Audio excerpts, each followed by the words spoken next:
Why not in this life learn to live well and do it really well? We are capable of it. We just have to commit to it and put our time to it, and we can do it right now.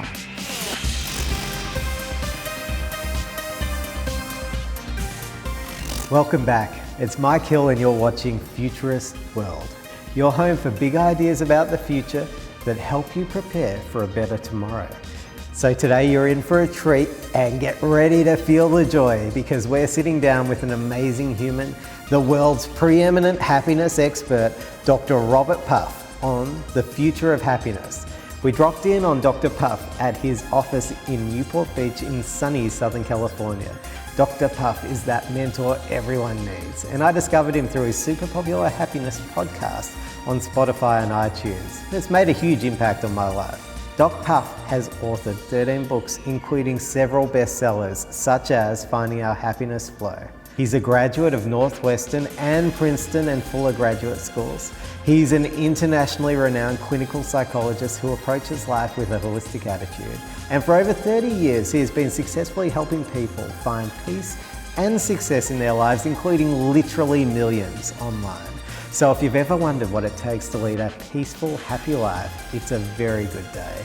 So take a deep breath, relax, and get ready to choose a better future. And remember, if you want even more puffy goodness, subscribe to our podcast at Futurists.world. Robert, thank you so much for being here. It's great to be here, Mike. Okay, so I'd like to start by just looking at this idea of the future of happiness. Really comes back to the concept about whether we're getting happier as we go forward in time, as a society, as humanity, or if we're getting unhappier. Do you have a view on this? Yes, I see it this way. If you're familiar with the bell curve, like in IQ, is a statistical symbol that means that the average person has 100 IQ. Then you have people like Albert Einstein at one end, and you have people at the other end. So I think happiness is much like that, and it kind of stays the same.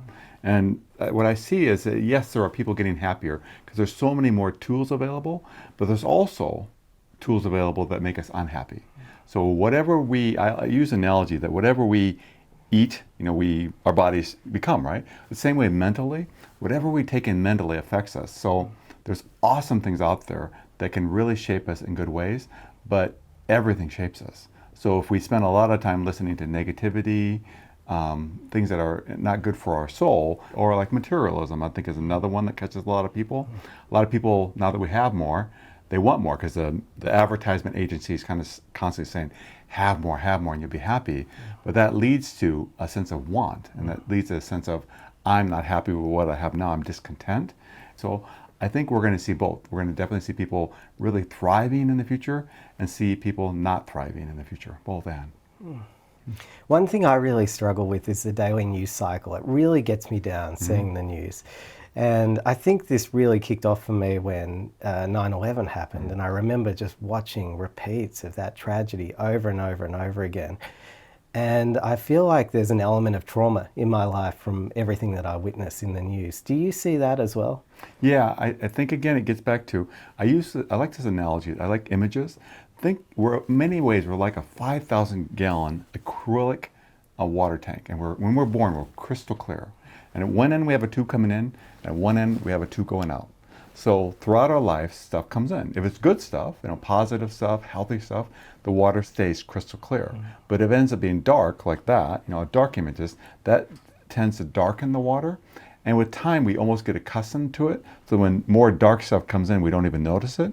The good news is it's always going out too.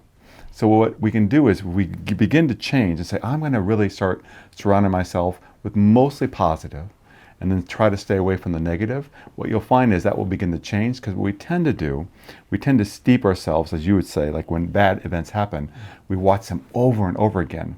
And that's a lot of dark images for our minds and our soul. So we say, well, what's positive images? Being in nature is one of my favorite. Meditation is another one of my favorites. So we start doing those things more. That, in a sense, clears our soul and makes it healthier. So we are all affected by what we expose ourselves to. The question is it good or is it not good for us? So some people say you are what you eat, but from what you've just said there, it's a bit like you are what you think. Right. So how careful do we need to be about what we consume in terms of media and other things? Like, do we need to be quite careful about what we take on to maintain our happiness?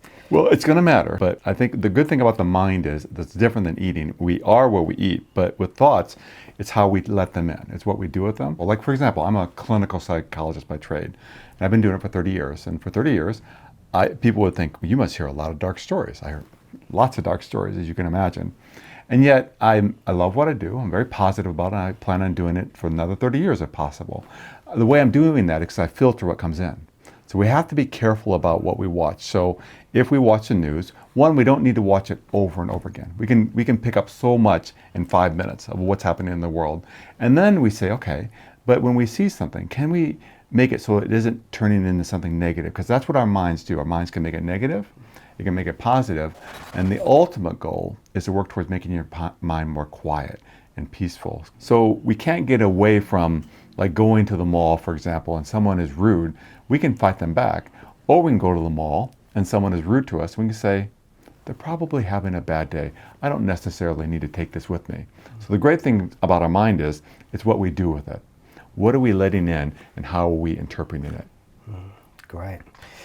So what would you say the main challenges that you see people facing in terms of the quality of their happiness?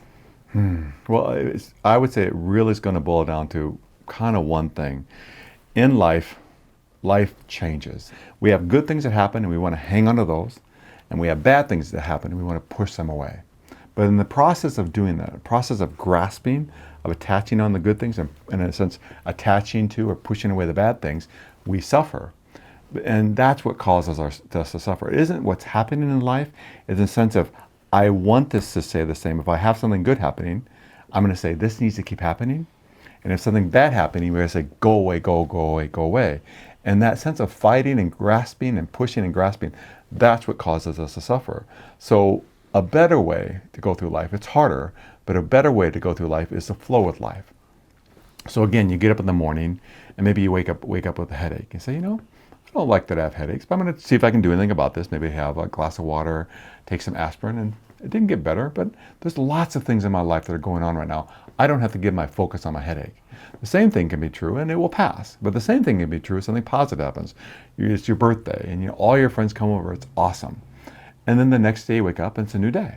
It's just a new day. So what we tend to do is we tend to grasp on the things. And it's the grasping, trying to hang on to something that is going to change. Everything ultimately changes. Sooner or later, we're going to die. People we love will pass. We get older. Our health doesn't stay as strong. So if we flow with life, we do better. So you've listened to my podcast, and you know how I end it every time. Accept what is, love what is. Now that sounds counterintuitive because, like, wow, Dr. Puff, I don't get it. I mean, what if right now, I have cancer?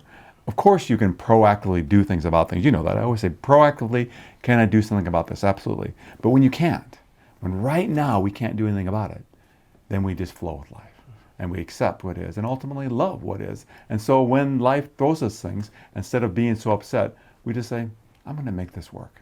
And that mindset helps us to make things work really well. In your podcast, you talk about hedonic adaptation, and I think that relates to what you were talking about with materialism before. We're really caught up, many of us, in this cycle of materialism and consumption. Can you tell us, what does that mean? Hedonic adaptation, it's an old concept, but what it is, we've studied it extensively. So what happens is when something happens to us, something good, let's say I like chocolate, so let's say we have a chocolate cake. So that first bite of chocolate is so good. And the second bite is not quite as good. And the third bite is not quite as good. The first one's always the best. So what happens is when we buy a car, for example, or a house, or a new spouse, whatever it may be, it's great at first, but what happens is we adapt. We very quickly adapt. So if we were before living in an apartment and now we live in a house, we'll get used to that house. So when you travel, if you travel, as most people do once in a while, watch first class, because everyone kind of envies being in first class. But when you walk through first class, actually notice, are they happier? Are they smiling? Is this life seem so much better for them? And what you find is it's almost never true. What happens is they're used to that standard of living. Hedonic adaptation sets in. And so for them, they need that just to be okay. So no matter how much we get that cycle of more, it never ends because we adapt. Yeah. So what tips do you have that have increased your own personal happiness? And perhaps I might ask you what some of the personal challenges you've faced in your own happiness are as well, and how you've got through those. Yeah, I don't get asked that very often, but that's a good one. Probably the biggest one for me was I was very achievement oriented. I think that was really important to me to do well in life. And my dad was very proud of me. I took that pressure as, I need to do well, so my dad metaphorically would be proud of me. And I really got caught up into that world. You got to compete, you got to do well. And what I learned was, no matter how much I competed, no matter how much I won metaphorically or lost, it didn't make me any happier.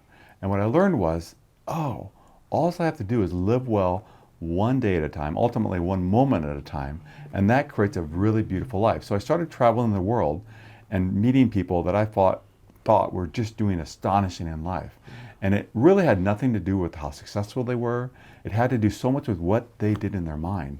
So I still like to do things. I still like giving back, but now it's a sense of more of an indifference to it. If it does well, great. If it doesn't do well, it doesn't really matter. Yeah. I'm really interested in these remarkably happy people that you've come across in your travels. Is there anything that they share in common? Again, they really flow with life. They have very little expectations. Their lives are often very simple. The one thing I've noticed, they're often people of routine. They may get up and do yoga. They may meditate every day. They usually do. They have a routine in their life, and it can seem boring to a lot of people. But what I've seen is those people do the best, and their lives are beautiful, but they're not flamboyant. They're actually they don't really care about what other people think about them. And they're really focused on just living well in the moment and not needing for things to be different. They really do learn to, that's where I got that phrase, accept what is, and then learn to love whatever is, no matter how, in other people's eyes, tragic their lives may be. In your podcast, you talk a bit about Disneyland from time to time, and we're here meeting in Southern California. It's not far. Yeah, exactly. It's just around the corner, and I've actually been at Disneyland the last 3 days. Is Disneyland the happiest place on earth? No, I think, again, that's the expectations. Well, people go there because I carry little toys with me in my fanny pack, because sometimes kids are so miserable at places like that. And it's not that it's their fault. It's just they have such high expectations. And it's a long day, and you spend a lot of money to go there, and you're exhausted at the end of the day, and you keep pushing yourself. I mean, it's a beautiful place. I do love Disneyland. But with time, what you have to realize is that any place, the happiest place that we carry with us is in our heart, or actually in our mind. And so when we learn that, then we learn it's fun to go to Disneyland, but it's also fun just to sit and be at home and read a book. It's fun just to go for a walk in a park near our home. It's just as much fun to watch a sunset. Those are things we can do at any time. Even watching our breath and breathing when we meditate can be just as beautiful and enjoyable as going to Disneyland. You know, I guess we're talking today about projecting forward into the future, which is a bit ironic because you're saying that you find happiness in the here and now. Right. However, you know, given that is the theme of our show, I'm interested to know if there are any books or movies or TV programs that have profiles of the future that really resonate with you, something that we might aspire to. Ooh, I love movies, so I have to think about that one. Oh, yes. It's an older movie, if that's okay, but it's I have a couple favorites. Hang on, gotta give me a second. I wasn't expecting this question. The one is called Groundhog Day. I did a podcast on it, and it's about Bill Murray, for those of you who know who he is, a pretty famous actor. And he's stuck in a time where he has to live the same day over and over and over again. And then finally he gets out of it. But the way he gets out of it is by just finally accepting that this is my life, this is what I need to do. And he lives it really well. He's not trying to manipulate anyone. He's not trying to control anyone. And I think if we can do that and say, okay, this is my life, and I can live it well, then we end up having a good life. But the one podcast I haven't done a movie on, which I really like too, is my second favorite movie. It's an older one with Meryl Streep, and it's called Defending Your Life. Oh. It's about people dying, and they have to go to this place where they review their life. It's about fear. And they look at their lives, and in order to move on, they have to look and see where they're fearless in this life. And fear comes from attachment, the thing we talked about earlier. When we're attached to something, like I can't lose my kids, I can't lose this job, I can't lose my health, then we're fearful. When we flow with life, then we can go forward in life. And I think there's a lot of wisdom in both those movies. We're here to learn, we're here to grow, and I feel life is that. It's a school to learn. So why not in this life learn to live well and do it really well. We are capable of it. Has nothing to do with our education, has nothing to do with our skin color, has nothing to do with our race, has nothing to do with our, sexuality. It has nothing to do with anything. Anyone can metaphorically do extremely well in life.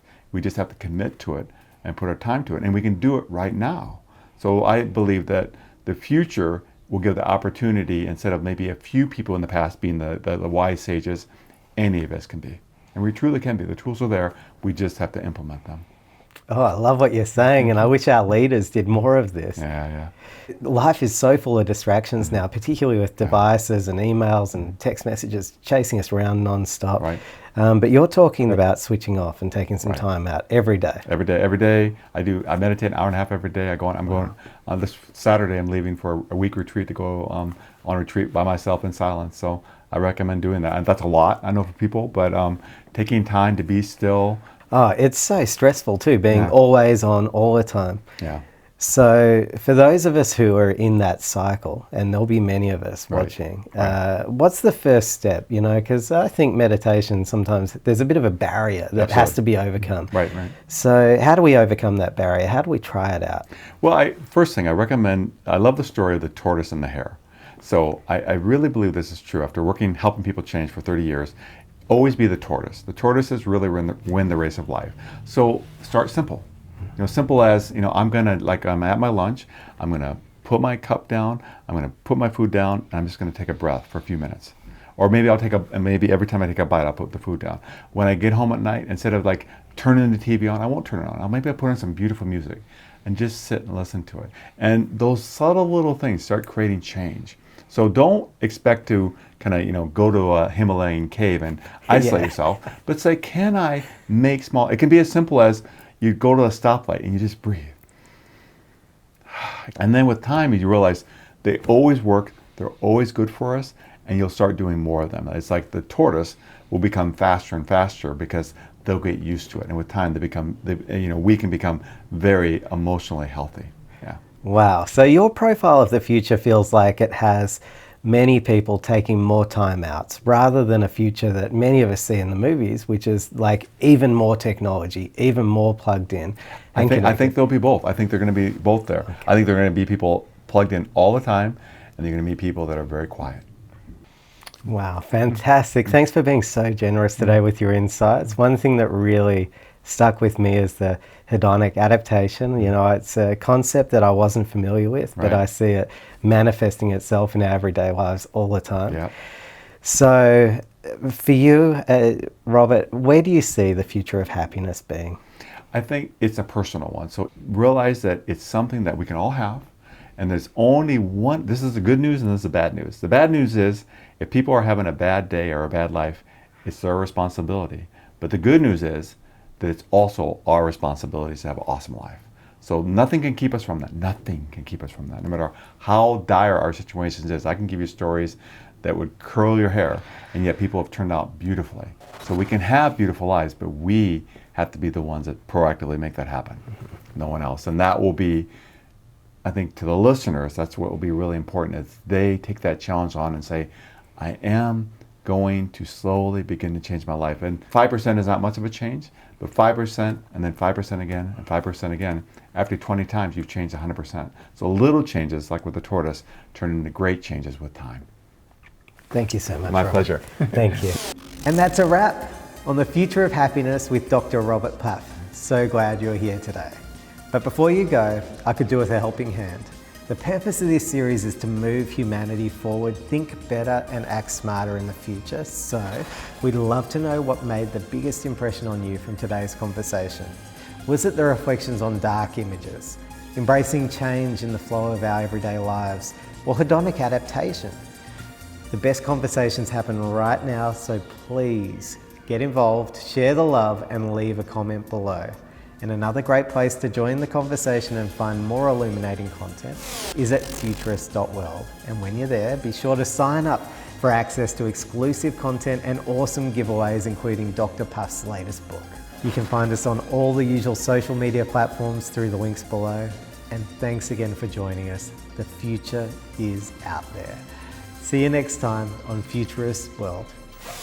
Thank you. That's great. Great. Thanks so much for having us. You're welcome.